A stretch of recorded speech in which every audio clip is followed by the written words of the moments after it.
இந்த கடுக்காயை நான் சொல்கிற மாதிரி செஞ்சு பாருங்கள். உங்கள் ஸ்கின் நல்லா சாஃப்டாகவும் ஷைனிங்காகவும் இருக்கும்.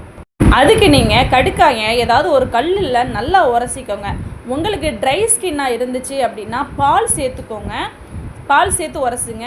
இல்லை எனக்கு ஆயிலி ஸ்கின் அப்படின்னா தண்ணி ஊற்றி உரசுங்க. உரசி நீங்கள் முகத்தில் இந்த மாதிரி போடுறதுனால என்னென்ன பெனிஃபிட் அப்படின்லாம் பார்த்தீங்க அப்படின்னா, உங்கள் முகத்தில் பருக்கள் இருந்தால் நிறையவே குறைய ஆரம்பிக்கும். அந்த பருக்கள்னால் வரக்கூடிய கரும்புள்ளிகள் நல்லாவே குறையுங்க.